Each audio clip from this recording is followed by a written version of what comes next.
Баскервихийн удмаг хэлмэгдүүлсэн нохоо. 3 дугаар бүлэг. Тулгарсан зэрлэг. Доктор Мортимерийг ингэж хэлэхэд миний нуруу руу хүүд өргөд явчихлаа. Түүний хоолой чичрэн байхыг үзэхэд ярьж байгаа зүйлдээ сэтгэл ихэд бачимдсан бололтой. Хоолмос урагш зүтгэн бөхсгийж харцсан сэргээд ирлээ. Энэ бол чухам хэрэгт дурлаж эхлэхийн үнэн тэмдэг буюу. Мөрийн та өөрөө харсан уу? Яг одоо таныг харж байгаа шиг л харсан. Тэгэд энэ тухай юу ч хэлдэггүй даанч яв. Хэлээд яах юм бэ? Танаас өөр нэг ч хүн хараагүй юу? Тийм мөр талигаа чинь биеэс 30-аад алхам газарт байсан. Улс амтын анхаараагүй өнгөрсөн байх. Өнөөх домог санаанд ороогүй бол би ч гэсэн ажиглахгүй байсан байх. Тэр номогт хоточ нохоо олон бий байх та. Зөндөө. Гэвч миний ажигласан мөр бол хоточ нохооны мөр биш юм шүү. Том мөр байсан гинэ. Мангар том мөрөө. Чарлз Гвен бид ойртож очоогүй байсан уу? Очоогүй байсан. Ямар шүү өдөр байсан бilé? Хүүтэн сэрүүн чихтэй өдөр байсан. Бороо ороогүй юм уу? Ороогүй. Модтой гудам гэдэг чинь ямар янзын байгаа вүлээ? Хоёр талаараа ногоон ханан хэрэм шиг зээглэн шигүү ургасан өвгөн улаан модтой. Дундуураа алд дилэм хэрийн өргөн зантай. Буцсөөг зам хоёрын хооронд ямар нэг юм бий юу? Би. Хоёр талаар нь алд хэрээний өргөн ширэг бий. Тэнд чинь нэг явган хаалга бий гэсэн байхаа. Тийм ээ. Тэр хаалгаар намаг руу гард юм. Намаг руу гардаг өөр гарц бий юу? Байхгүй. Тэгэхээр улаан мод ургасан цэцэрлэг рүү нэг бол байшингаас гараад шууд орчхож болох. Нэг бол намаг руу гардаг явган хаалгаар дамжаад орчхож болох юм шиг дээ. Өөр бас нэг орох газар бий. Цаад талын үзүүрт байдаг амарт суух газраар дамжаад бас болно. Чарлз Гвен тэнд хүрсэн байна уу? Үгүй. Тэндээс 50-аад алхам газарт унсан байсан. Доктор Мортимер та маш чухал ийм нэг асуултанд хариулж өгөөч. Таны ажиглаж харсан мөрнүүд ногоон дээр биш, зам дээр байсан биз? Ногоон дээр гарсан мөр бараг харагддаггүй шүү дээ. Тэгтээ явган хаалганы талд байсан уу? Тийм ээ. Явган хаалганы хажууханд замын яг ирмэг орчин байсан. Үнэхээр сонирхолтой хэрэг юм да. Бас нэг асуулт байна. Явган хаалга хаалттай байсан биз? Хаавттайгаар барах уу? Бүр цоочтой байсан юм чинь. Явган хаалга хэр өндөр вүлээ? Бараг алд шахна байх. Тэгэхээр давчхиж болох юм шиг дээ. Бололгүй яах вэ? Явган хаалганы яг дэргэд ямар нэг юм байв уу? Үгүй дээ. Онцсон юм байгаагүй. Мөн тоогүй яа. Тэнд олигтой үзээгүй хэрэг үү? Би өөрөө үзсэн. Юу ч байгаагүй. Тэгээд юу ч чадах байлаа гэж юу? Тэнд ядгаж харах аргагүй байсан. Чарлз Гвен явган хаалганы дэргэд 5-6 минут зогссон байх. Яагаад тэгж бодож байна? Янжуурын үнс 2 дахин унсан баймилээ. Зүйтэй. Ийм туслагч байхад юу алдсах вэ, тийм ээ Ватсон? За, өнөө мөр яалаа. Хамаг хайргийг Чарлз Гвен мөрж ирэлсэн байсан. Өөр юм олж ажиглаагүй. Хоолмос хоёр өвдвөө алардан шүүр сардаж. Иш, би тэнд байсан болоосай. Энэ юус онц сонирхолтой хэрэг болж таарлаа.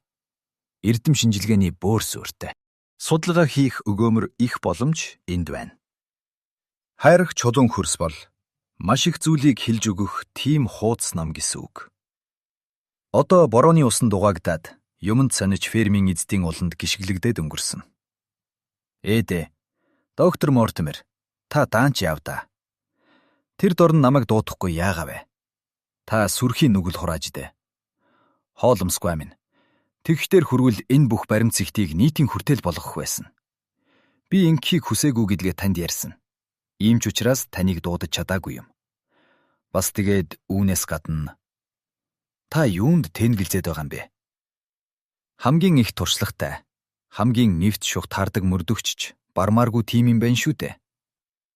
Энэ хэргийг юр бишийн хүчин зүйлтэй холбоотой гэж хэлэх гээд юу та? Би тэгж яриаггүй байна. Яриаггүй ч гэсэн бодож байна уу?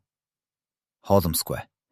Энэ гай залган дарснаас хойш альва жирийн юмтай холбон үзэхийн аргагүй. Барин 50 хэд хэдэн зүйлийг улс амтан надад ярьж байсан л та. Жишээлбэл ямар? Чарлз Гвен эмгэнэлтэйгээр эцэс болохоос бүр түрүүнд шинжлэх ухаанд мэдэгдэж байсан ямар ч амьтантай адил төсөөгүй мөртөө өнөөх Баскервиллийн шуламжтай дүрх байдлаараа яг таарах тийм амьтан намаг дотор явж байхыг олж харсан хүмүүс байгаа юм. Тэр бол гэрэл гэгээ татуулсан, санаанд багтах аргагүй аимшигт том амьтан гэж харсан хүн болгон хэлдэг. Түүнийг үдсэн 3 хүнээс би асууж лавсан. Эд бол юмд сүрхийн яхуур нямбай зантай манай айлын хүн. Эндхийн төмрийн дархан. Нэг фермийн эзэн. Ийм 3 хүн. Тэд аюурт тэр юмний тухай дурсахдаа өнөөх домогт гарч байлаа нохооны тухай бараг үг дагтан ярьцгаах юм. Хооломсгүй минь. Та итгэж. Манай дүүрэг даяар хамаг амтан айж сандраад юунаас ч буцамгүй зөрөгтэй хүнд биш бол шөнийн цагт намаг руу зүглэж зүрхлэхгүй болчиход байгаа шүү. Шинжлэх ухааны мөр хөөсөн. Та ер бишин үзвэгл гэж итгэсэн хэрэг үү? Юунд итгэхээч мэдэхгүй болоод явж байна. Хооломс далмөрөө хавцсхийв. Миний мөрдөх ажид гөрөл маань өнөөгийн өдрийг хүртэл энэ ертөнцийн хязгаар дотор эргэлдэж байсан. Би ялимгүй бололцоо хүч чадлынхаа хэрээр булай муу болгоны эсрэг тэмцдэг хүн. Харин ажбай муу юмсын бүр анхтарч их сурвалжтай тэмцэн гэвэл хитрхи хөөрсөн болно хаа. Ингэхэд хайрхан хөрсөн дээр гарсан мөр бол ёстой бодит зүйл гэдгийг та үгүйсэхгүй үсттэй. Домогт гардаг нохоо маань хүний хоолой багалзуур хөвчгдөг байхад түүний бодит үнэн гэдэгт итгэмээр л юм. Гэлээч гисэн цаанаал нэг чөтгөр шүглсэн шинжтэй. Доктор Мортимер, та чинь бүр мистикийн талд эргэлтгүй орчихсон байна уу та? Тэгэхээр та ийм үзэл баримтлаж байгаа юм бол надаар яах гэсэн билээ? Чарлз Гуан эцэс болсон үеийн хэрэг явдлыг судлаад ямар ч ашиггүй гих мөртөө энэ ажлыг дардаж хийгээч гэж намайг гуйдгийн учир юу вэ? Би танаас тэгж гуугаагүй шүү дээ. Тэгвэл би танд ямар хэрэгтэй болж байна? Таны зөвлөгөө хэрэгтэй байна. Одоо ингээд Ватерлоо галт тэрэгний зогсоол дээргээд доктор Мортимер цагаа харж. Яг 1 цаг 15 минут болоод ирэх гэж байгаа Сэр Генри Баскервиллийг би яах вэ? Үүнийг л хэлж ядгив. Тэр чинь нөгөө хөрөнгө өгдөх хүн үү? Мөн. Чарлз Гуа бие барсны дараа сурвалжид тэр хүн Канадад хувийн аж ахуйгаа эрхэн суудгийг мэдэж авсан юм. Амтны ярихыг үзвэл ёстой л сайхан таарах сайн залуу гинлээ. Одоо би үүнийг Чарлз Гуан хөрөнгийг эзэнд нь олж өглүүлэх талаар итгэмжлэгдсэн хүний хувьд ярьж байгаа юм шүү. Өв заламждах учиртай өөр хүн бий юу? Байхгүй. Өөр садан төрлийн ганц хүн байна. Хөөрхий Чарлз Гуан дүү Рожер Баскервилл. Түүний тухай ганц нэг юмыг дуурж мэдлээ. Угаас ах дүү гуруулаа юм. Тэр Генрийн эцэг болох дундхан залуудаа өгсөн. Хамгийн баг Рожер нь ёстой нэг өөдгөө ногш байсан гин. Тэгээд ер нь Баскервиллийн зэрлэг араншныг шингээсэн өнөөх гайхал Гого Баскервиллийн өрх гэрийн зурагтай усны тусан шиг адихан гэж болаа. Рожер Англи улсад багтаж сууж чадсангүй. Төв Америкт зүхтэн очиж бөгж ургаад 1876 онд халдварт томоо өвчнөөр өгчээ. Генри бол Баскервиллийн удмын сүйчин хүн. Одоо 1 цаг 5 минутын дараа Ватерлоо галт тэрэгний зогсоол дээр очиж түүнийг угтаж авах ёстой. Өнөөдөр өглөөгөр Саутгемптонд ирнэ гэж надад цахилгаан утас ирүүлсэн. Би тэр хүнийг яах вэ? Хоолмс. Гуа та үүнийг л хэлжээл. Шууд яваад удмын нийтлэн газартаа хүрээд очивол яасан юм бэ? Тийм ээ. Хинч гисэн твж бодмоор байгаа юм. Гэхдээ тэнд амьдран сууж байсан Баскервилл авахтнууд цөмөөрөө ингэнхтэйвэр бие барсан шүү дээ. Хэрв Чарлз Гуа бие барахын өмнө надтай ааж өөж ярих ив таарсан сан бол эрт дээр цагийн энэ овгийн эцсийн ганц хүнийг тэр өөдвөө газар хүргэж аваачрыг хориглох байсан биз. Гэтэл нөгөө талаар бодвол Сэр Генри эдрэн газартаа суух уу үгүй юу гэдгээс ядарч доройтож болж муутсан манай дүүргийн өөдөлж дэгжих явдал хамаарах учиртайг үгүйсгэж бас болохгүй. Баскервилл хоол өөрийн гэсэн эзэнгүү зэх хэрдэг юм бол Чарлз Гуан сэтсэн хамаг сайхан их хийтүүд талаар өнгөрөхөд хүрнэ. Нутаг орны талаар тавьж байгаа хувийн сонирхол маань хитэрчвээ гэж болгоомжилсандоо таны зөвлөгөөг хүсэж яваа минь эндэ. Хоолмс бодхийлэн хэсэг сууснаа. Хоёрхан үгээр хэлэхэд хэрэг явдал ийм болоод байна. Дардын муу хүчний хорлол байгаа учраас Дартмурт Баскервилл авахтан суухад осолтой гэж бодоод байгаа юм шиг дээ. Тийм үү гэв. Юу ч гэсэн зарим нэгэн зүйлийг үзвэл тэгж болгоомжлох үндэс байгаа юм. За тийм байж. Далдын хар хүчний тухай таны номлоллогтой тэр залууг ганц Девонширт төдийгүй Лондонд ч гэсэн хөнөөж бодох шүү дээ. Тийм жаахан газрыг эзэгэндэг шуламс байж таарахгүй. Тэр хүч чинь ямар нэгэн отгийн газрын гишүүнтэй адилгүй шүү дээ. Хоолмсгүй. Та энэ бүхэнтэй өөрөө улаан хаз тулгарсан бол ингэж хошигнохгүй байхсан. Таны бодлоор бол тэр залуу Devonshire Лондон хоёрын алинд байх нь ялгаагүй юм биз дээ. Одоо 50 минут болоод ирэх нь. Би яах вэ? Би ингэж зөвлөх байна.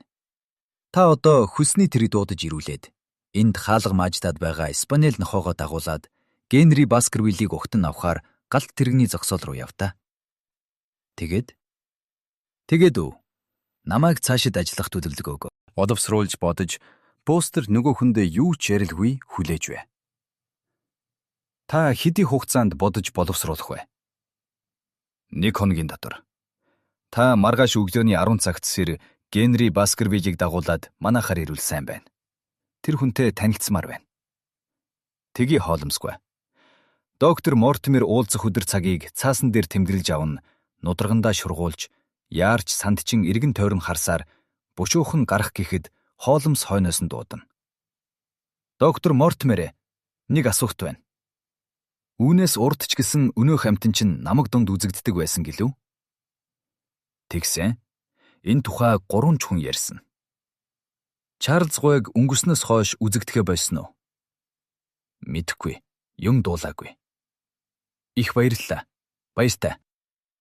Хоолмс дивааны нэг буланд тухсан сууж сэтгэл хангалуунаар инээмсэглэв. Өөрийн чадварыг шалгасан гэмт хэрэгтээ тулгарх болгондоо тэрээр ингэж инээдэг хүндээ. Ватсон, та явлаа юу? Танд тус нэмэр болох юмгүй бол явмаар байна. Үгүй найз минь. Чухам ажилд гардан орох болохоор таны туслалцааг хүснэ. Үнэхээр сонирхол татсан хэрэг юм байна. Тун олон талаараа даанч юр биш ингээч. Та Брэдлийн ихний хажуугаар өнгөрөхдөө 1 фунт хамгийн хатуу тамхи наашаа яварчих гэж хэлчихээрэй. Орой болтол ирэхгүй байхыг хичээгээрэй. Тэгээд өнөөдөр өглөө бидэнд учирсан энэ гайхам сонин хэрэг явдлын тухай сансан бодсноо тантай духтаа явах болцсонц. Хоолмс найз минь. Тухайн хэрэг явдлын бүх жижиг задрагааг дэнслэм үзэж, хойноос нь дараалуулан хідэн онол боловсруулад тэднийгээ хооронд нь харьцуулан жишиж үзэхэд ямар мэдээс ихт нь хамгийн гол чухал. Ямар мэдээс ихтийг хэрэгсгүй орхичиж болохыг тунгаан шийдэх оюун санааны нүсэр өчтгөж шаардсан ажил хийж байгаа үед цор ганцаараа айван тайван байх шиг хэрэгтэй юм түүнд үгүй үйлээ. Тийм ч учраас би бүхэл өдрийн турш Күжүүбд сууж байгаад дөнгөж оройн 9 цагийн алдад Бекер стритэд буцаж ирлээ. Хурж ирээд зочдын өрөөний үүдийг нээсэн чинь Динжүүний гал дөнгөн данган бүртийж харагдах болтол битүү утаа манан болсон байхад түүмэр гарсан болов гэж сэртхийн зочив. Гэвч энэ нь гал түүмрийн утаа биш. Харин хямд төсөр үнэтэй хамгийн хатуу тамхины гашуун өнөр хамар цоргиж хоолой хорсгов. Хоолмсыг хүшиг татсан утааны цаана олбогт сандалд тавлан суусан байхыг арай гэж орж харлаа. Хоолмс гэрийн нүмерэг ивэлдэргэлж хар будагтай шавар гансаа барьсан суух бөгөөд ойр хаваар нь баахан хуйлаастай цааснууд хөвтөх харагдана. Ватсон, та салхи зөхөрч хаяа. Хаанаас та? Энэ хорийн мутлард чинь үхэх гэж байна. Таны хэлдэг зөв. Жаахан утаа болсон байх шүү. Юу н жаахан байх вэ? Амьсгалах аргалга. Тэгвэл цонхоо нээгэж. Та чинь өдөр турш Күжүүбд сууж байгаад ирээ юу? Хоолмс минь. Та чинь юр хаашаа хүн бэ? Тийм биз дээ. Тийм ч тийм л дээ. Тэгэхдээ та чинь Хоолмс, миний алмайран байхыг харж тажигнтал инээд алдана. Ватсон, та гайхмаар гинэн цагаан хүн шүү. Өчүүхэн чадвар мэдлэгээ тань дээр туршиж шалгахад хичнээн таатай байдгийг мэддэгч болоосай Ватсон минь. Бороотой хүүтэн өдөр гадагшаа гарч өдөржин алга болоод орой болоход ганц ч шавар шавхаагүй цэвэр цэмцгэр чигээрээ хүрээд ирсэн байна. Цилиндр, малгай, гутал энэ төр чин яг хിവэрээ гялалзаж байна. Тэгэхээр нэг газар суугаад үндсэн байж таарна. Энд онцолсон ойр дотны хүмүүс байхгүй хүн чинь хаан цаг өнгөрөөсөн байж таарах вэ? Үүнээс л хаа байсан хартал илэрхий биш үү гэв. Үнэхээр хартал илэрхий юм. Энэ дэлхий чинь хартал иймаар пиг дүүрэн байдаг боловч улс амьтан тэр болгоныг ажигладаггүй юм. Та намайг хаан байсан гэж бодож байна. Бас л өдөржин суугаа биз? Үгүй дээ. Би Devonshire орж амьдсан. Санаа бодлороо биз дээ. Хилээд яах вэ? Хэдий уйтгартай ч гэсэн би маань өдөржин энэ олбогт сандал дээр суугаад 2 том гүц кофе цай ууж тоо томшгүй их тамхи татлаа. Би таныг гарангууд Дартмурийн намгийн зургийг Стэнфордоос авчруулад санаагаараа бүтэн өдөр түүгээр тэнглээ. Би одоо тэр нутлыг гүйцэд мэддэг болсон гэж найдаж суун. Том масштабтай зураг уу? Том масштабтай зураг гэд хооломс газрын зургийн нэг хэсгийг тэнэлгэж өвдөг дээрээ тавиад бидний сонирхож байгаа хэсэг энд. Яг голд нь Баскервилл хоол байдаг юм гэв. Иргэн тойрон ой модтой юм уу? Яг үнэн. Улаан модод зам энэ зураг дээр гараагүй байна. Баруун гар талд намгийн харалтай байгаа байх. Энэ хэсэг барилга байшин бол бидний түнш доктор Мортимерийн байдаг Гримпен тосгон. Эндээс үзэхэд хаашаа 10-аад мод газарт орон сууц пун ховор байгаа биз? Докторийн дурсаж байсан Лефтер хоол энэ байна. Энэ үхэнд байгаль судлагч Степитоны байшин байгаа байх. Би түүний нэрийг нь зөвөр тогтоосон байгаа да. За энд Чулуун шон, Өнхийн намаг гэдэг 2 ферм бий. Тэр хоёроос өртөө хэр зайд Принстуаны цөллөгийн гяндан байгаа. Энэ цэгүүд тэднийг тойроод амьдралын шинж тэмдэггүй уйтгарт намаг цэлийж байгаа хэрэг. Өнөөх ингэнэгт хэрэг гарсан басаж бидний тусламжтайгаар дахиад ч тийм явдал гарч болох газар маань эндэ. Аргагүй л зэрлэгдүү газар байна. Хэрэглэх газраа гойд тааруулж авсан юм байна. Тэр шуламс чинь биетэй бодтой хүний ажил явдалд хотолдох гэсэн юм бол. Та ч гэсэн энэ бүх зүйлийг далдын хүчнэх гэж бодох болоо юу? Шуламсын гар бологчд мах цусаар биелэхээ олсон байж болохгүй гэж үү? Бид эхлээд 2 асуудал шийдэх хэрэгтэй. Нэгдүгээрт, энэ нь гэмт хэрэг мөн үү? Биш үү?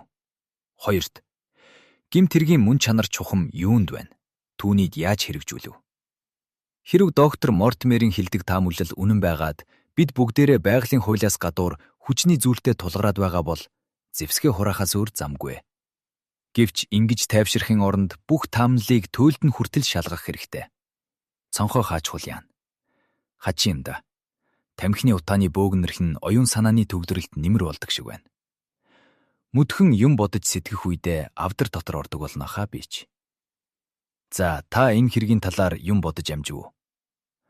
Үүний чинь өдөржингөө бодлоо. За тэгээд ямар дүгнэлт хийв? Тун ээдрээтэй паян юм. Үнэн. Тун онцлог өвөрмөц юм шүү. Даангүй зарим жижиг зүйл нь бүрч хачин. Жишээлхэд тэр хүний мөрний байдаг төрх яагаад өөр болсон байв? Үүнийг та юу гэж бодож байна? Зарим газар үлмий дээрээ явсан байна гэж доктор Мортимер ярьж байсан шүү дээ. Тэр чинь мөрдлөг явуулж байхад ямар нэгэн тэнэг этгээдийн амнаас гарсан үгийг давтаж хэлсэн хэрэг. Модон дундуур үлмий дээрээ явах хэрэг юу байх вүлээ дээ? Тэгвэл учим нь юундаа байна? Тэр хүн гүйсэн байхгүй юу, Ватсон минь? Байдаг хурдаан гарган ам зулбиж яваан тэр. Хамаа намбаагүй гүйж яваад зүрхэн тессэнгүй явууд дундаа унаж өгсөн байна. Ам зулбиж гинэ? Юунаас тэр вүлээ? Харин үүндэл бүх учир байна. Уг нь байдлыг үзэхэд Чарлз Гуай гүйж зүхтаахаасаа өмнө ухаан ардтлаа айсан бололтой. Ингэж бодох ямар үндэс байна? Түүнийг ухаан ардтал айдахсан юм нь намгийн зүгээс төхөж ирсэн болж байна. Гэрлүүгээ биш харин цаашаа зүхтаадаг чинь ухаан тавьсан хүний л ажил. Үнэхээр ч тэгтлээ айсан байх. Чарлз Гуай ам аварч туслаач гэж хашгирч байсан гэж цыгаан мэдүүлэг өгсөн байгаа. Тэгсэн хэрэн туслалцаа авах бараг найдваргүй тийшээ гүйсэн байх юм. Таавар болон хоцрох бас нэг зүйл байна. Чарлз Гуай тэр үдэш ямар хүнийг хүлээж байв? Яагаад гэртээ уулзаж болдоггүй заавал гадаа явж байв? Ямар нэгэн хүнийг хүлээж байсан байх гэж бодож байна уу? Та бодоод үзэлтэй. Нас дээр гарч бие тэнхэн болсон хүн оройдоо салхинд гарч зугаардаг байсныг тайхах юм алга. Харин тэр өдөр бол чихтэй хүүтэн сэрүүн өдөр байсан. Янжуурын үнс унгаасан байхыг ажиглаж харсан доктор Мортимерийн хэлж байгаагаар явган хаалганы дэргэд 5-10 минут шал дэмий зогсдгийн хэрэг юу байх вүлээ? Ингэхэд доктор Мортимер тун ажигч гэрхаа хүн шүү. Чарлз Гуай ч орой болгон салхинд гардаг байсан хүн шүү дээ. Тэгээд орой болгон явган хаалганы дэргэд зогсдог байсан гэж үү? Үгүй л байгаа. Харин ч Чарлз Гуай намгаас аль болохоор зайдуу байхыг хичээдэг байсан тухай баримт байна. Тэр шөнө хэн нэг хүнийг хүлээж байснаас гарцаагүй. Бас ч маргааш нь Лондон орох гэж төлөвлөж байсан таарад байгаа. Ватсон минь. Ингээд яжимгүй жижиг баримтууд нийлээд л байна. За ингээд доктор Мортимер, Сэр Генри Баскервиль хоёр маргааш манайхаар ирэхдээ эргцүүлэн бодох шин тутам юм дуулган байх гэж найдаад энэ хэргийн тухай илдрийг бодохоо хойш тавья. Та тэр хилийг над аваад өгнө үү гэв. 4-р бүлэг. Сэр Генри Баскервиль. Бид хоёр өглөө эртхэн цайгаа уусны дараа Холмс нөмргөө өмсөж гийждийг хүлээн авахд бэлэн боллоо.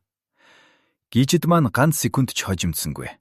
Яг л өглөөний 10 цаг дуурахад доктор Мортимер залуу язгууртны дагуулан ажлын өрөөнд орж ирлээ.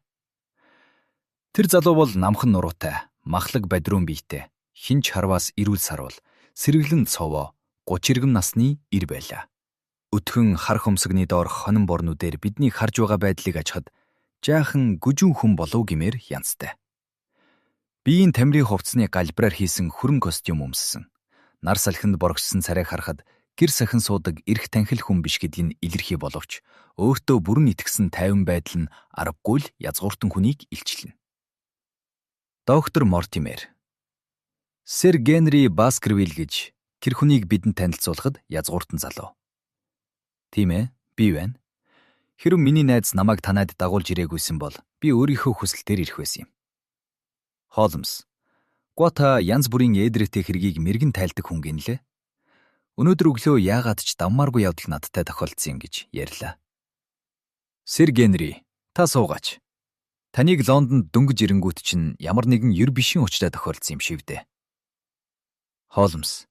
Гуа, би түүнийг их юмд бодоогүй юм. Нэг хүнх надаар тоглоом тохиу хийсэх хэрэг болов. Харин өнөөдөр өглөө би ийм нэг захиа хүлээж авлаа. Захиа гэж нэрлэмээр ч юм уу да, үгүй ч юм уу.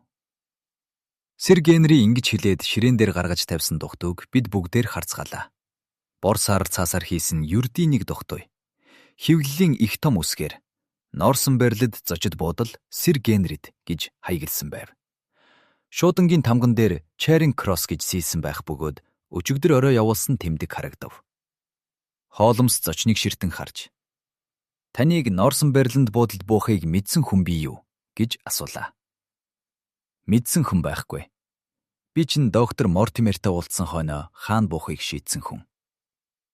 Тэгвэл доктор Мортимер өөрөө тэнд буусан юм байгаа биз дээ? Үгүй ээ. Би таньдаг айлтаа байгаа. Яг энэ буудлын руу биднийг явна гэж нэг ч хүн мэдээгүй. Тэгэхээр та нарын явж сууж байгааг хэн нэгэн хүн сонирхож байж таарах нэ?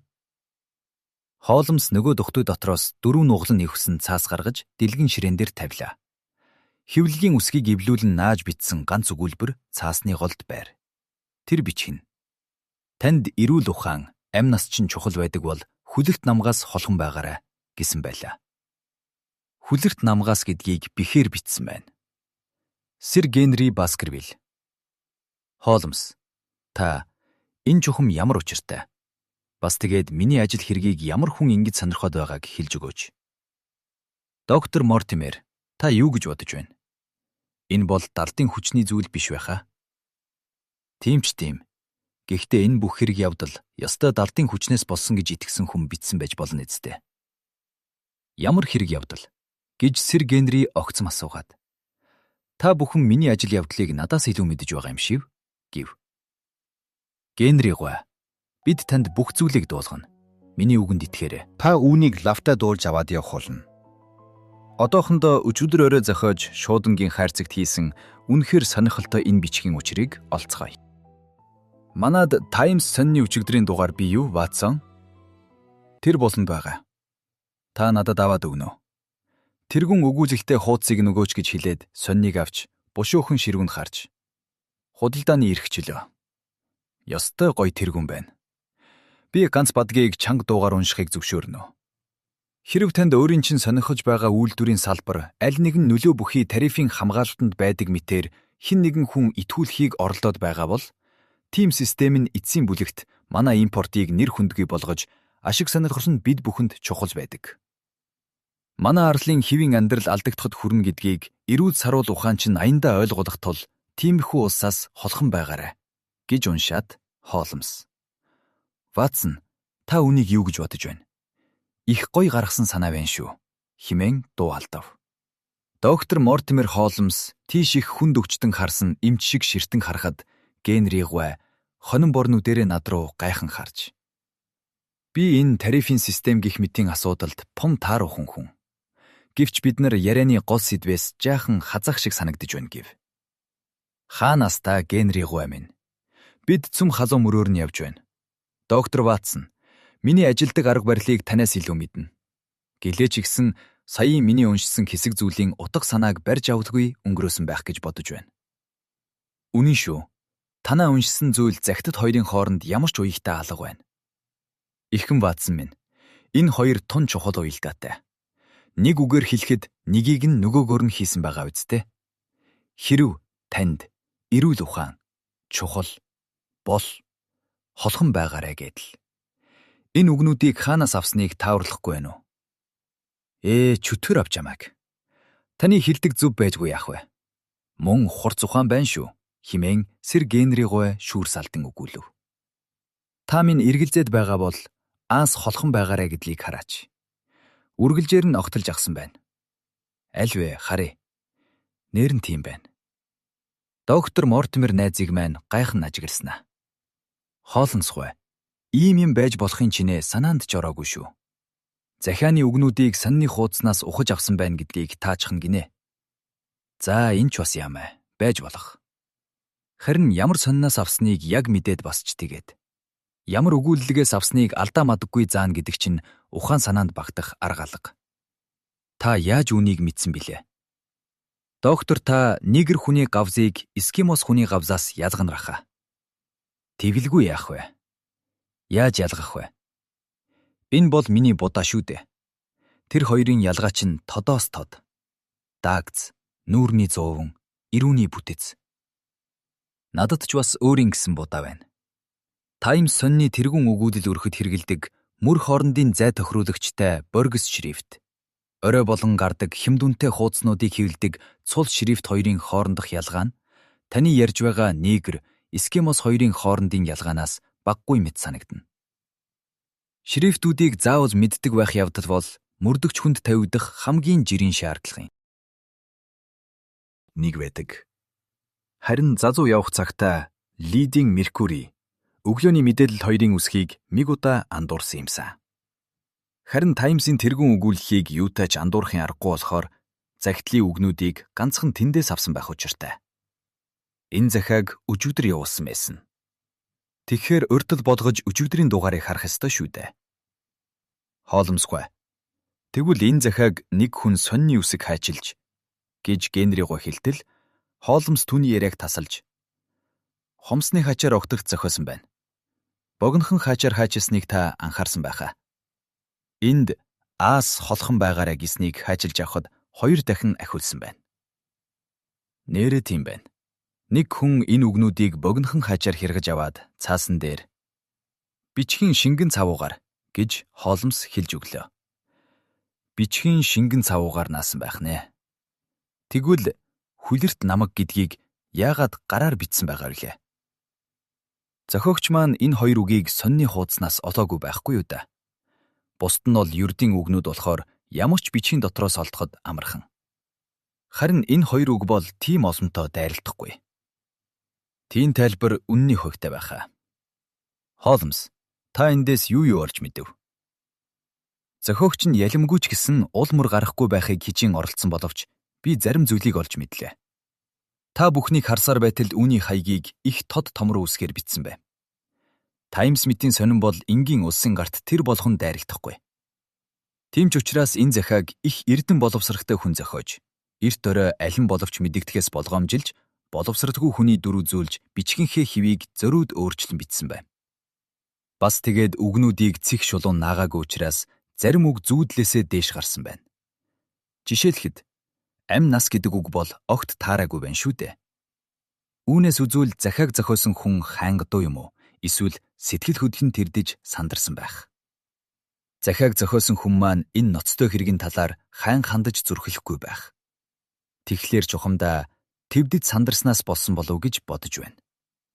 Үнэхээр яарч сандарсан бол яагаад тэхүү гэдгийг мэдэх нь сонирхолтой байна. Өчигдөр явуулсан захидал яагаад ч хийсэн Генри гуйг буудалд байхад нь очих байсан. Тэгвэл ямар нэгэн саад тодхороос л айсан хэрэг. Харин ямар хүн ийм саад тодхор тавьж болох вэ?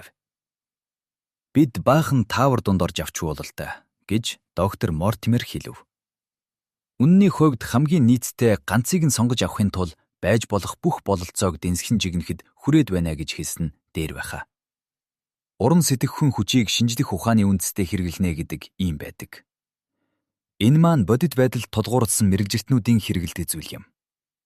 Захианы хаягийг нэг зочид буудалд бичсэн байх гэж бараг лахтай бодож байна. Та үнийг ёстой л таавар тааж байна гэх байх та. Яагаад тэгж бодож байна? Та энэ дугтуйг сайн болгож үздэй. Тэр хүнд тун бүтэл муутайхан бичгийн хэрэглэл таарсан байна. Үзэг нь нэг үгэн дээр 2 Т гэлсэн. Бас тэгээд ийм богинохон хаяг бичгэд үзгээ 3 дахин дүрсэн байна. Тэгвэл бихэн бүр савныхаа ёроолд шавх руу борчоод байсан хэрэг. Хүм өөрийн хэрэгэлдэг бих үзгийг ийм байдагт хүргэх нь ховор. Хоёулаа ингэж зэрэг дороотчихно гэж хаанаас байх вэ? Зочид буудлуудад өөр үзэг бих бараг байдаггүйг та бүхэн юу сандах вүлээ? Чаринг кроссын хавьд байдаг буудлуудын хаягдал цаас хийдэг бүх хогийн савыг нэгднэггүй шалгаж үзээд тэргүүн өгүүллийг нь хайчиг цэглэсэн Таймс сонины тасархаа олоод авбал энэ хачин захианы эзнийг шууд олно гэж хэлчихэж болно. Байзнараа байц. Энэ юу вэ? Хоолмс судлаасаа босож үг нийлүүлэн наасан хуудас цаасыг мухар сөөм хэр зайд ойртуулан барьж анхааралтай ширтэн харлаа. За юу вэ? Юм алга гэж Хоолмс хэлээд захидлыг ширээн дээр эргүүлэн тавьж усны тэмдэгч алга. Ёстой гүлгэр цаас юм. Угаасаа бид нар сонирхолтой захианаас олж мэдвэл зохих бүх зүйлийг авч дуусгажээ. Одоо Генри гуй танд Лондонд ирснээс чинь хойш хүний ухаан санаанд багтмааргүй ямар нэгэн зүйл тохиолдсон мэсэх тухай ярихгүй юу? Үгүй дээ. Хоолмс гуй минь тийм юм учраагүй шиг санагдана. Таныг мөрдөж харуулсан хүн алга уу? Би нэг л адал явдлын орооцолдоонд тэгэлсэн шиг байна. Намайг мөрдөх бодол хэний толгойд орж ирэх үжтэй. Жаахан азанж байгаад энэ тухайч бас ярилцсамц. Одоо танд ярих нь даанч алга уу? Сайн бодооч. Таны анхааралд юу болгоогдохыг бас бодолцох хэрэгтэй юм. Амьдралын ердийн хөвшлээс гадуур гарсан юу л бол юу? Үүний хариуд Генри гуй инээмсэглэв. Би хүүхэд ахуй цаг бага насаа бараг Америкийн нэгдсэн улс, Канад хоёрт өнгөрөөсөн хүн болохоор Англи орны амьдралын хөвшил миний хувьд шин дутан зүйл. Гэхдээ хүний өрөөс нь шаахаа алга болчихыг ёс гормын дагуу зүйл гэдэггүй л баймаар юм. Та нэг шаахаагаа үгүй хийчихээ юу? Ихэн минь, таны шаахааг нэг газар хийчихсэн байлгүй. Олдно биз. Ийм жижиг сажиг зүйлээр Хоолмс гуйг ороолдуулахын хэрэг байна уу гэж доктор Мортимер шүүс алдав. Надад ямар нэгэн юр бишийн учрал тохиолдов уу гэж Хоолмс гуй асууж байна шүү дээ. Тэр үнэн. Ямар ч дэмий юм шиг санагдах жижиг зүйл болгоныг би сонирхоод байгаа юм. Тэгээд таны нэг шаахаа алгуулсан хэрэг үү? Тэгсэн л юм. Нэрээч нэг газар хийчихсэн байлгүй дээ. Би 2 шаахаагаа өчигдөр орой хаалганы гадаа гаргаад тавьчихсан чинь өглөө өрөөсөн борчиж. Коридорын сахиулаас асуугаад өөдтэй хариу сонсож барсангүй. Би түүнийг уржигдэр Стрэндийн тэндээс худалдаж аваад өмсөж жамжаагүй байсан мэн л баахан тоогүй байна. Та шинэ шаахаагаа арчуулах гэж өгсөн юм уу? Яах гэж тэр вүлээ? Тод шар өнгөтэй шаахаа байсан юм. Тэгээд бүдэг өмбийн тосоор арч гэж хэлсэн юм. Та Лондонд ирэнгүүтээ л шаахаа авахар явсан юм шиг дээ. Ер нь би хоршоо бараагаар явсан юм. Доктор Мортимер надхан урьж явсан юм. Би өрнөд газар сууж байгаад хувцс хунартаа их анхаарал тавьдаггүй сурсан хүн. Гэтэл нэрэл тийм том идэлэн газрын эзэн болоход хүрвэл эрх биш түүндээ тааруулж хувцлах хэрэгтэй үсттэй. Өөр бусад юмсын дотор бас тэр шаахааг $6 аваад өмсөж чадсангүй өнгөрлөө. Хэрв худалдаа хийж авсан бол утга учраар үнэхээр тааруу юм байна. Доктор Мортимери хэлснээр таны шаахаа олдно гэж бодож байна гэж Шерлок Холмс өгүүлв. Залуу язгууртан санаа шулуутсан байдлаар. За та минь одоо болтол олигтой ойлгогдохгүй байгаа юмны талаар ярилцгаа болно байгаа. Одоо та нар хэлсэн амандаа хүрч энэ бүх яриа хөөрөө ямар учиртай болохыг тайлбарлаж өгөх цаг болж гэхэд Шерлок Холмс дуртаяа зөвшөөрч. Igen зөв. Хэлээд яах вэ? Миний бодоход доктор Мортимер та бидэнд ярьсныхаа адилаар хэлж өгөх ёстой байхаа гэлээ. Ингэж гүйсэн явдалд урам орсон манай эрдэмт нь түнш халааснасаа өнөө гав бичмэл сонин хоёрыг гаргаж өчигдөр ярьсан зүйлээ үгчлэн дагтав. Сэр Генри хаяа гайхаж шүүр салдан гүнээ анхааралтай сонсов. Энэ урт хүрнсэн яриа дуусахад Сэр Генри ингэж хэлв. Би ч тун явдалтайхан хөрөнгө өглөх болсон юм да. Би бүр баг байхаас ахуулаад тэр нохооны тухай сонссон. Манайхан гэр орондоо энэ домгийг ярих дуртай байсан хэдий боловч би одоо болтол үүнийг юм чинээн бодож яваагүй. Харин авг ахын эцэс болсон тухай бол ухаан санаа төөрч ердөө ойлгож өгөхгүй байна. Ер нь Самартан хувраг цагдаагийн газар хоёрын ахинд дуулгах нь дээр болохыг та өөрөө ч хэсэн мэдэхгүй байгаа болов. Ястай. Бас дээрэс нь миний хүлээж авсан энэ захиа нэмэгддэг. Захиач энэ хэрэг явдалтай ямар нэгэн холбоотой байхаа. Хүлэрт намагт юу болж байдгийг бид бүхнээс илүү мэдэх ямар нэгэн хүн байгаа юм шиг байна гэж доктор Мортимер хэлв. Аюул занлын тухай танд санууч хийснийг бодоход энэ хэн нэгэн хүн танд нааштай хүн байх гэж Холмс хэллээ. Үүний уруу байж ч магад. Баскервиль холлоос намайг айжраж зайлуулахыг хүссэн хүн байж ч болох. Тийм байж болох юм. Доктор Мортимер та надад ийм сонирхолтой хэцүү хүнд зориг толгуулж өгсөнд тань их баярлаж байна. Генри гоо минь. Одоо ажил хэргийг шийдэх хэрэгтэй байна. Тухайлбал та Баскервиль холл руу очиж болох болов уу? Очиж болохгүй шалтгаан юу байна? Аюул осолгүй биш л болов. Ийм аюул осол маань манай удмын айж байсан зүйлээс гарч байна уу? Эсвэл хүмүүсээс гарч байна уу? Чухам үүний чинь л бид олох ёстой байна. За ямар ч байдаг. Тэр би ингэж хариулах байна. Бүг чөтгөрийн хүч, улс амьтны орогдох хоёрын ахинч намайг энд саатурч чадахгүй. Би өгд дээдсийнхээ гэрлүү явхаа л явна. Энэ бол буцалтгүй шийдсэн зүйл гэж хэлээд Генрийн хоёр өтгөн хар хөмсөг нэг зураас болон нилж хүрэн бор царайд нь улаан туяа татлаа. Энэ бол Баскервиль авахтны догшин ширүүн галбир эцсийн ганц хүнд ч тодорч байгаа нь энэ буйзаа. Генри цааш ярьсан нь. Би та бүхнээс сонсож дуусан зүйлээ магадлан бодож арай амжаагүй байна. Альва юм тэр доор нь дүгнэж цэгнээд цаашдаа яах вэ гэдгийг тэр доор нь шийднэ гэдэг тийм амаргүй. Гав ганцаараа тавлан сууж энэ бүх зүйлийн тухай эргцүүлэн бодохыг хүсэж байна. Ер нь ингүүл яан Холмсгүй. Одоо 11 хагас болж байна. Би шууд буудлын руугаа одоохоо явъя. Та найз доктор Ватсантайгаа хоёул завг байхаар өдрийн 2 цагт очицоохгүй юу? Тэр болтол би ирэх биш нэг юм бодож одох байлгүй. Ватсон та ийм саналыг юу гэж үзэж байна? Дуртай очно. Тэгвэл бид очицгоё. Танд морин тэрэг дуудах уу? Зүгээр би жаахан явган явж юм яриа хөөрөөний дараа ирэх биш тогтож авдаггүй болохгүй. Би дуртаяа хань болж явна гэж доктор Мортимер хэлв. За тэгвэл 2 цагт уулзцгаая.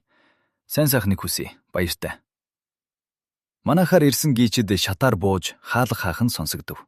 Холмсын байдал төрөх шал өөр болж өнөөх тогтун байдал аль хизээний арилаад чухам хөдөж гардаг хүний янзтай болжээ. Ватсон минь хувцлаарай, бушуулаарай. Ганц секунд ч гэж болохгүй хэмээн яаруулв. Гүүх дундаа нөмргөө тайланг өрөөндөө орж 2-3 минутын дараа сүхтүүг дээлээ өмссөн байв. Бид хоёр шатаар гүйсээр яваад татагшаа гарав. Доктор Мортимер Баскервиль хоёр биднээс 200-аад метр зайд Оксфорд стрит гудамжийг чиглэх нь яваа харагдана. Тэднийг гүйцэж очих уу? Ёстой болдоггүй хэрэг ирхэн минь. Та надтай явахдаа уйдаагүй бол би тантай явахдаа уйдна гэж хол хэрэг. Ийм сайхан өглөө зугаалъя гэж боддог чинь манай найзуудын игээн зөв байж. Холмс гуай арай хурдан ашиглахад саяхан манайхаас гарсан улсууд бидний хоорондох зай богиносоор л байлаа. Тэр зайгаа хിവэр барин тэдний хойноос дагаж явсаар эхлээд Оксфорд стрит, дараа нь Режент стрит гудам тийш ирэглээ. Доктор Мортимер Генри гуай хоёр нэгэн дэлгүүрийн дэргэд очиж шилэн жаазан тавьсан үзэгслэнгийн зүйлийг харж хэсэг зогссныг Холмс бас л дуурайлаа. Холмс тэр дохноо сэтгэл амарсан байдлаар дуугархад нь түүний анхааран харсан зүгийг дагуулan харуул. Гудамжны цаад тал зогсож байсан нэг сүөх тэрэг ааж уухан хөдөлгөд. дотор нь сууж яваа хүн цонхоор харагдаж байлаа. Тэр хүн л бидэнд хэрэгтэй байсан юм, Ватсон минь. Ажив явъя. Болвол тэр хүний барааг нь хараад орхих юмсан. Яг энэ агшинд сүүх тэрэгний хажуу цонхоор өтгөн хар сахал цухалзан үл таних нэгэн хүн бид хоёрыг цоортол ширтэх харагдав. Нөгөө хүн тэрхэн дороо сүүх тэрэгний дээд талын жижиг цонхыг онгоолгож хүтчид ямар нэгэн зүйлийг зандран хэлэхэд морин тэрэгч Regent Street худмаар ором хурдлаа. Хооломс тэр даруй сул морин тэрэг олдсонгүйд өмнөх морин тэргийг бараадан олон хүн дундуурч хэцэлтэм орлоо. Хооломс олон хүн дотроос халин гарч ирэхдээ хэрэг бүтээгүүд гутан харамсаж царай зүсэн цонхийсэн байлаа. Чөтгөр авч чамаг. Ёстой нэг баларлаа да. Ватсон минь, энэ бүхэн бол миний алдаа. Иш Ватсон минь, та ёс горн мэдэх хүн байна. Миний энэ сүрхий алдааг амжилт ахицтай минь энэ зэрэг зүүж тэмдэглэгдээ заавал бичин шүү. Тэр чин юун хүн билээ? Ёстой бүү мэд. Сэм мөрдөж яваа хүн үү? Тийм ээ, Баскервиллийг Лондонд дүнгиж ирэхээс нахуулаад их мөрдөж байгаа хүн шиг байна. Тийм биш бол түүнийг Норсумберленд буусан гэж хэн мэдэх вүлээ. Түүнийг эхний өдөр мөрдөж байсан бол дараагийн өдөрч бас л мөрдөх байх гэж бодсон юм. Доктор Мортимер нөгөө домгийг уншиж байхад би цонх руу хоёрч дахин тулж очихыг таацсан байхаа. Тийм ээ, санаанд илхэн байна. Хэн нэгэн хүн манай байшингийн хавцаа эргэлдэж байна уу гэж сонирхсан юм л та. Би овоо ухаантай. Хүнтэй халз тулаад байна да, Ватсон. Ерөөсөө энэ бүхэн тун нацтай байна. Сайн муу хоёрын аль нь болохыг олигтой ойлгоогүй байгаа хэрн хэн нэгэн хүн хөнгөнгөөс оролцож сүрхий нарийн тооцоотой ажиллаад байгааг би цаг үргэлж мэдээд байгаа юм. Манай шин танилуудыг гаргахтай зэрэг тэдний өнөөх үл барилдах сүудэр дайралдана гэж бодоод хойноос нь ухаан зүггүй яарсан юм. Гэтэл тэр зарт итгээд явж зүрхэлсэнгүй. Өөрөө танигдахгүй байх мөртөө нөгөө улсынхаа хойноос дагах юм уу? Эсвэл гүйцэж урдан тарахад амар гээд морин тэрэг хүслөөд агчиж. Бас цаад хоёр хүн морин тэргэнд суусан бол тэднээс хоцрохгүй байхад хэрэгтэй. Гэвч нэг лэгзэгтэй юм байна. Хөтөч үү? Яриад яах вэ? Бид сүүх тэрэгний номерыг харж авдаггүй муу юм болж те. Ватсон минь дээ. Өнөөдрийн хувьд гайхуулаад байх юм надад ан чалга. Гэхдээ намайг тэрэгний номерыг ажиглаагүй гэж та яаж удав те? Номер нь 2704. Энэ ч одоо бараг хэрэггүй болсон байхаа. Өөр яах чаргагүй байсан шүү дээ. Түүнийг харангуйтаа бушуухан буцаж яваад морин тэрэг хөлсөлж авчаад хэр тааруухан зай бариад дагчихдаг байсан юм. Тэр үл таних нууц хүн маань Баскервиллийг гаднаа очтлон дагах байсан. Тэгвэл бид нар өөрийнх нь хэрэгэлсэн аргаар хаашаа явахыг мэдэж болох юм. Сая бол өсөлдөгч маань миний молгууд нь яарахыг далимдуулчихлаа. Тэгж яарч сандарснаас болж бид хоёр өөрсдийгөө боор бариад өгчихлөөдөө. Бид хоёр ингэж хөөрнөлдөн Regent Street гудмыг даган явж байхад нөгөө хоёр маань харагдахгүй болсон байлаа. Хоолмс. Одоо тэр хоёрын хойноос ажиглаад нэмэргүй. Тэдний сүүдэр болсон өнөөх хүн аль язуур алга болсон. Дахиад үзэгдэх ч үгүй байх. Тэгэхээр одоо бидний гарт ямар хүзэр байгааг сайн үзэж байгаад л шуудхан дэлсээд байх хэрэгтэй байна. Та тэрэгэн дотор явсан тэр хүний нүүр царайг сайн харж ав уу? Нүүр нь харагдаагүй. Сахал л харагдсан. Би бас сахал харсан. Энд ч хиймэл сахал байж таарна. Ухаантайхан хүн онц болгоомжтой байхыг шаардсан ийм ажилд хөдлөхдөө өөрийгөө нуун дартлах гэж сахал хийсэн байх учиртай. Ватснаа, хоёулаа үүгээр нэг ороод гарыг биз. Хоолмс хажуу тийшээ эргэж энэ районы зарлахын нэгэн конторт ороход дарга нь баях хөөр болон ухтав. Вилсон Гуайта, тэр нэг бяцхан хэрэг явдалд туслалцах завшаан тохиолдож явсныг минь мартаагүй байх шив. Хаанаас та? Тим имийг мартаж яаж болох вүлээ? Би бүтэн нэр устай. Магадгүй амьд мэнд яваа маань ч таны ач шүү дээ. Ирхэн минь, та арай хэтрүүж байгаа байх. Ингэхэд таны тэр хэрэг явдлыг мөрдөн шалгаж байх үед Картрайт гэдэг нэртэй айхавтар цавоо сэргэлэн жаалах уу байсанса. Тийм ээ. Тэр чинь одоо ч гэсэн манайд ажилласаар байгаа. Дуудвал бодгсон болов. Баярлалаа танд. Тийм. Бас энэ 5 фунтыг задлаад өгнө үү? Даргын дуудснаар сэргэлэн цавоо харцтай 14 орчим насны жаал хүү орж ирээд мэр цунд гарсан алдарт ирүүлчийг бишрэн харж загсав. Надад зочид буудлуудын лавдах бичиг өгнө үү? Баярлалаа. За, Картрайт, чи үүнийг харж ав. Энэ бол Charing Cross-ийн 23 зочид буудлын мэр байгаа юм. Харж байна уу? Харлаа. За эднэрээр нэг бүрчлэм орно шүү. Мэдлээ. Анхандаа үүдний жижүүрүүдэд нэг шилэнг өгöd байгаарай. Маа энэ 23 шилэнг ав. Мэдлээ. Өчигдөр хогийн савнаас гаргаж хайсан хогийг үзэх гэсэн юм. Маш чухал нэгэн цахилгаан утсыг буруу хаягаар хүргэчихсэн чинь ирж ол гэсэн юм гэрээ. Ойлгоо юу? Ойлголоо. Үнэн хэрэгтэй бол хаачаар хид хідэн газар хэрэгжчихсэн Times сонины нэг хуудсыг ирнэ. Энэ хуудас л хэрэгтэй. Үүнийг бусад хуудаснаас нь ялгана биз. Ялгана. Үүдний жижүүрүүд нь чамайг коридорын сахигч нар дээр очих гин байх. Тэдэнд нэг шилэнг өгöd байгаарай. Дахиад энэ 23 шилхэнгийг ав. 23 зочид буудал гэхэд лав хориод нь хогоо хайжчихсан юм уу? Шатаачсан байх. Үлдэх тэр 3 буудал нь баахан цаасны хог үзүүлэн байх. Тэр дотор л энэ хуудсыг ирнэ шүү. Олдох найдлага том баг. Ямар ч байсан чамд дахиад нэг 10 шилэнг өглөө. Ажил явдал ямар шүү болсноо орой тийшээ Бекер стрит рүү надад цахилгаан явуулчаарай. За одоо Ватсон. Хоёулаа 2704 номерын тэрэгний хөтжийн тухай цахилгаан өгчл аварчаад Бонд стрит гудамжны зургийн үзэсгэлэнгүүдийн аль нэгээр орж урилгатай зоог хүртэл үлдсэн цагаа өнгөрөх шивдэг гэв.